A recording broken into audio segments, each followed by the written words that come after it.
नमस्कार मंडळी, आजचा खास व्हिडिओ हा सगळ्या मासेप्रेमींसाठी आहे। आपल्या घरी मासे खूप आवडीने आणले जातात। मासे फ्राय असो किंवा रस्सा अगदी चविष्ट बनवलं जातं। पण आपल्या घरी मच्छी ज्या दिवशी आणली जाते ना, त्या दिवशी तो 2 घास जास्तच जात असतं। आज मी तुम्हाला माझ्या आवडत्या वेगवेगळ्या मच्छी दाखवणार आहेत आणि प्रत्येक मच्छीबद्दल थोडी माहितीही सांगणार आहे। कोणती मच्छी खाल्ल्यावर शरीराला काय फायदा होतो, काय लक्षात ठेवलं पाहिजे आणि ताजी मच्छी आहे की नाही हे कसं ओळखायचं, ही सगळी माहिती तुम्हाला आजच्या या व्हिडिओ मध्ये पाहायला मिळणार आहे। म्हणून तुम्ही जर खरे मासेप्रेमी असाल ना, तर हा व्हिडिओ तुम्ही शेवटपर्यंत नक्की बघा। हा बघा पापलेट मासा। पापलेट हा खूप चांगल्या दर्जाची मच्छी मानली जाते आणि बाजारात याची किंमत नेहमीच थोडी जास्त असते, पण किंमत जास्त असली तरी याची चव खूप छान असते। समुद्र किनाऱ्याच्या भागात पापलेट खूप प्रसिद्ध आहे, जसं की महाराष्ट्र, गोवा या भागात घराघरात ही मच्छी बनवली जाते। पापलेटची सगळ्यात खास गोष्ट म्हणजे यात काटे खूप कमी असतात, म्हणून लहान मुलं असोत किंवा मोठे सगळ्यांना खायला खूप सोपं जातं। ज्यांना मच्छी खायला थोडी भीती वाटते काट्यामुळे, त्यांच्यासाठी पापलेट हे खूप छान ऑप्शन आहे। ताजी पापलेट कशी ओळखायची तेही खूप महत्त्वाचं आहे। जर ताजी पापलेट असेल तर त्याचे डोळे हे स्वच्छ आणि चमकदार दिसतील। त्यासोबतच पापलेट हातात घेऊन ते दाबून बघायचं। घट्ट असेल तर समजायचं ताजे पापलेट आहेत। आणि कोणतीही मच्छी जर फ्रेश असेल ना, त्याचा जास्त वाससुद्धा येत नाही। हे सगळं असेल तर समजायचं मच्छी ताजी आहे। पापलेट मच्छी खाणं शरीरासाठी फायदेशीर आहे, कारण त्यात प्रथिने भरपूर असतात आणि ती हृदयासाठीही चांगली असते। तिचं मांस मऊ असल्यामुळे खायला आणि पचायला सोपं असतं। मात्र जास्त प्रमाणात किंवा खूप तेलात तळलेली मच्छी खाल्यास त्रास होऊ शकतो। तसंच ताजी नसलेली मच्छी खाणं टाळावं। त्यामुळे पापलेट नेहमी ताजी आणि योग्य प्रमाणात खाल्ली तरच ती आरोग्यासाठी चांगली ठरते। आणि घरोघरी तर पापलेट वेगवेगळ्या पद्धतीने खाल्लं जातं, जसं की पापलेटचं कालवण, पापलेट कुरकुरीत फ्राय, पापलेट हिरव्या वाटणातलं फ्राय किंवा भरलेलं पापलेट, अशा वेगवेगळ्या पद्धतीने पापलेट खाऊ शकतात। आणि तुम्हाला जास्त पापलेट फ्राय आवडतं की कालवण, हे नक्की मला कमेंट करून सांगा। आणि त्यानंतर आहे बोई मच्छी। ही मच्छी आपल्या जास्त करून गावाकडे किंवा स्थानिक बाजारात मिळते। ही खूप महाग नसते, पण चवीला खूप छान असते। बोई मच्छीचं मांस मऊ आणि चवदार असतं। ही मच्छी साध्या मसाल्यातही खूप छान लागते। खास करून याचा रस्सा केला तर भातासोबत खूपच चविष्ट लागतो।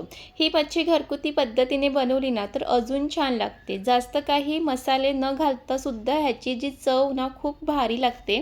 आरोग्याच्या दृष्टीने तर ही मच्छी चांगली मानली जाते आणि पावसाळ्यात तर ही मच्छी चवीला अजून खूप भारी लागते। बोई मच्छी फ्राय किंवा रस्सा दोन्ही छान लागतं, पण गरम भातासोबत बोई मच्छीचा रस्सा खूप चवीला भारी लागतं। आणि घरच्या पद्धतीने ही जर मच्छी बनवली ना, अजून जास्त चवीला भारी लागते। आणि ही मच्छी रोजच्या जेवणासाठी योग्य आहे, महाग नसल्यामुळे वारंवार घेता येते। आणि खरं सांगायचं तर बोई मच्छी साधी असली तरी त्याची चव खूप खास असते। पारंपरिक चवीचा आनंद देणारी ही मच्छी आहे। आणि सुरुवातीलाच सांगितलेले की ताजी मच्छी कशी ओळखायची, तर त्याचे डोळे आणि मच्छीला कधीही घेताना ते दाबून बघायचं। जर घट्ट वाटलं आणि फ्रेश डोळे वाटले तर ती मच्छी ताजी आहे। आणि तुम्हाला बोई मच्छी जास्त आवडते खायला की पापलेट मासा, हे नक्की कमेंट करून सांगा। त्यानंतर आहे हलवा मच्छी। हलवा मच्छीचं नाव ऐकायला जरा वेगळं वाटलं तरी ही मच्छी चवीला खूप हलकी आणि मऊ असते। हलवा मच्छीचं मांस पांढरं आणि स्वच्छ दिसतं, म्हणून अनेक लोकांना ही मच्छी जास्त आवडते। ही मच्छी जास्त वेळ शिजवली तर खूप मऊ होते, म्हणून हलक्या हाताने योग्य पद्धतीने बनवणं खूप महत्त्वाचं आहे। हलवा मच्छी खाल्यावर पोट जड वाटत नाही, ती हलकी असल्यामुळे पचायलाही सोपी असते। काही लोक जर घरी पाहुणे येणार असेल ना, खास करून ही हलवा मच्छी आणली जाते, कारण ती फ्राय केली का ती चवीला पण छान लागते आणि त्याची रस्साभाजी सुद्धा केली जाते। आणखी एक गोष्ट म्हणजे ही मच्छी सगळीकडे सहज मिळत नाही, म्हणून मिळाले की लोक लगेच घेतात। आणि हलवा मच्छीमध्ये जास्त काटे नसतात, त्यामुळे घरातली लहान असो किंवा मोठी माणसं सगळी आवडीने ही मच्छी खातात। आणि इथे पाहू शकतात की हलवा मच्छी फ्राय करण्यासाठी त्याची कशा पद्धतीने असे कट केले जातात आणि कालवणासाठी अशा पद्धतीने कट केले जातात। त्यानंतर आहे सगळ्यांची आवडती मच्छी म्हणजे बोंबील। बोंबीलचं नाव जरी घेतलं ना की तोंडाला पाणी सुटतं आणि डोळ्यासमोर एक डिश तर हमखास येते, ते म्हणजे कुरकुरीत बोंबील फ्राय। आणि बोंबील मच्छी ही मऊ आणि पातळ असल्यामुळे बोंबीलचं कालवण करताना ते एकदम हलक्या हाताने करावं लागतं, नाहीतर मग ती मच्छी कालवणामध्ये तुटू शकते। आणि बोंबीलचं झणझणीत कालवण ते सुद्धा गरमागरम भातासोबत खायला मिळालं ना तर स्वर्ग सुख असतं। आणि बोंबील फ्राय तर हे सगळ्यांना खूप जास्त आवडते। हॉटेलमध्ये गेले की बोंबील फ्राय ही ऑर्डर खास करून मागवली जाते। आणि इथे तुम्ही पाहू शकतात की बोंबील आहेत ना, हे जास्त करून ताजे असतील तरच खूपच खायला छान वाटते आणि ते आपण जास्त दिवस फ्रीजमध्ये ठेवू शकत नाही आहे. ताजी आणली की त्याचं कालवण फ्राय करा की अजून छान लागतं आणि बोंबील फ्राय तर शरीरासाठी खूप चांगलं असते, ते नक्कीच खाल्लं पाहिजे. बागडा मच्छी ही खास करून कोकणात खूप लोकप्रिय आहे, कारण ही समुद्र किनाऱ्याजवळील गावामध्ये अगदी ताजी मिळते. ही मच्छी हलकी, मऊ आणि चविष्ट असते. कोकणात तर घरोघरी बागडा मच्छी बनवली जाते आणि तितकीच आवडीने सुद्धा खाल्ली जाते. आणि जास्त महाग नसल्यामुळे घरच्या जेवणासाठी तर नेहमीच आपण बागडा मच्छी आणू शकतो आणि बागडा मच्छी फ्राय तर खरंच खूप छान लागते आणि बागड्या मच्छीचं कालवण सुद्धा केलं जातं, ते सुद्धा छान लागते. पण मला जास्त करून बागडे मच्छी फ्राय जास्त आवडते.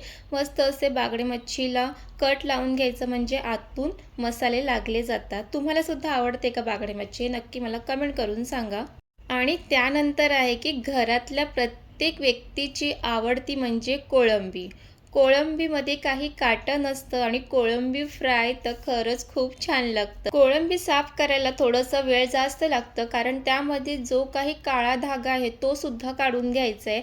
नाहीतर मग पोटदुखीचा त्रास होऊ शकतं. आणि कोळंबी जर फ्रेश नसेल ना, तर कोळंबीमधला खूप जास्त स्मेल येतो. म्हणून कोळंबी घेताना हे जास्त लक्षात ठेवायचं आहे. आणि कोळंबीचं तर फ्राय, कोळंबी भात, कोळंबी बिर्याणी काहीही तुम्ही कोळंबीपासून बनवू शकतात. ते छानच लागतं. त्यानंतर आहे रावस मासा आणि मला वाटते की रावस तर सगळ्यांनाच जास्त आवडत असतील. रावस तर खरंच खूप छान लागतं, चवीला भारीच लागतं. त्याचं तुम्ही कालवणसुद्धा करू शकतात किंवा फ्रायसुद्धा करू शकतात. आणि रावस मासाचं तर डोक्याकडचं भाग ते खायला चवीला अगदी भारी लागतं. तुम्हाला सुद्धा रावस मच्छीचं डोक्याकडचा भाग खायला आवडतं का? हे नक्की कमेंट करून सांगा. आणि रावस मच्छीमध्ये सुद्धा जास्त काटे काही नसतात, म्हणून घरातली लहान किंवा मोठे सगळे आवडीनेच खातात. आणि रावस मच्छी तर बाजारामध्ये महाग मिळतं आणि तितकंच ते चवीलाही खूप छान असतं. आणि इथे जे फ्राय करण्याचे पीस असतात ना, ते असे साईडला काढून घ्यायचे आणि डोक्याकडचं भाग आणि शेपूटकडचं भाग ह्याचं छान असं कालवण बनवायचं. 2 घास तर नक्कीच जास्त जातील. आणि आपल्या घरगुती पद्धतीने जर रावसचं कालवण बनवलं ना आणि त्यासोबत गरमागरम भात, खूप छान लागतं. आणि मी सुरुवातीलाच सांगितले की ताजी मच्छी कशी ओळखायची, म्हणून कधीही रावस मच्छी घेताना ती बघायचं की फ्रेश आहे की नाही. कारण जर रावस मच्छी फ्रेश नसेल ना, तर ती चवीला इतकी भारी लागत नाही आणि ही जास्त करून न फ्रीजमध्ये साठवून सुद्धा ठेवायची नाही. आणि या फ्रेश मच्छीचं कालवण आणि फ्राय तर खरंच खूप छान लागतं. आणि तर तुम्हाला सुद्धा रावस मच्छी आवडते का खायला? जास्त कालवण की फ्राय हे नक्की कमेंट करून सांगा. त्यानंतर आहे सफेद कोलंबी. सुरुवातीला आपण लाल कोलंबी पाहिली होती आणि ही जरा सफेद कोलंबी आहे. आणि दोन्ही कोलंबी ही खायला चवीला भारीच लागते. आणि कोलंबी म्हटलं की सगळ्यांना ते आवडीचंच आहे. त्यामुळे ती फ्राय करा, भाजी करा आणि कोलंबीचं काहीही करा, ते सगळ्यांना आवडतंच. आणि मलासुद्धा कोळंबी खायला जास्तच आवडतं. तुम्हाला आवडतं का? नक्की कमेंट करून सांगा. त्यानंतर आहे नेवटी मच्छी. नेवटी मच्छी पण सगळ्यांना खायला आवडतं आणि ती फ्राय केली की अजून जास्त चवीला छान लागतं. तुमच्याकडे नेवटी मच्छीचं कालवण केलं जातं का? हे नक्की कमेंट करून सांगा. आमच्याकडे इथं जास्त करून हे फ्राय केले जातात आणि कुरकुरीत फ्राय केले ती खायला पण चवीला छान लागतं. आणि हे पावसाळ्यात तर खूप जास्त प्रमाणात मिळतं. आणि या मच्छीला तर आमच्याकडे नेवट्या म्हणतात. तुमच्याकडे याला काय म्हणतात हे नक्की कमेंट करून सांगा. त्यानंतर आहे वाव मासा. याला काही ठिकाणी वाम असे सुद्धा म्हणतात. तुमच्याकडे या मच्छीला काय म्हणतात हे नक्की कमेंट करून सांगा. आणि वाव मासाचं कालवण आणि फ्राय दोन्हीही छान लागतं. आणि वाव मासा बाजारामध्ये थोडंसं महाग मिळतं, पण चवीला खूप छान असतं. आणि हे मासा घेताना ना, ते कधीही ताजं घ्यायचं. जर फ्रेश असेल तरच ही मच्छी चवीला भारी लागतं. आणि तुम्ही हे जास्त करून फ्राय करतात की कालवण करतात हे सुद्धा नक्की कमेंट करून सांगा. आणि तुम्हाला आजच्या व्हिडिओमध्ये दाखवलेल्या सगळ्यात जास्त मच्छी तुमची कोणती आवडती आहे हे नक्की मला कमेंट करून सांगा. आणि आजचा व्हिडिओ जर तुम्हाला आवडला असेल तर लाईक करा, कमेंट करा, शेअर करा. आणि व्हिडिओमध्ये दाखवलेल्या प्रत्येक मच्छीची रेसिपी आपल्या चॅनलवरती आहे. फ्राय, कालवण, कोळंबीचे बरेच रेसिपी आहेत, तर तुम्ही नक्की बघू शकतात. आणि तुम्हाला मच्छीबद्दल सांगितलेली माहिती जर आवडली असेल तर लाईक करा, कमेंट करा, शेअर करा. आणि त्यासोबतच जर तुम्ही आत्तापर्यंत आपल्या चॅनलला सबस्क्राईब केलं नसेल तर सबस्क्राईब करून घ्या. आणि अशा छान छान मच्छीचा आस्वाद घेत राहा. पुन्हा भेटूया. Bye bye.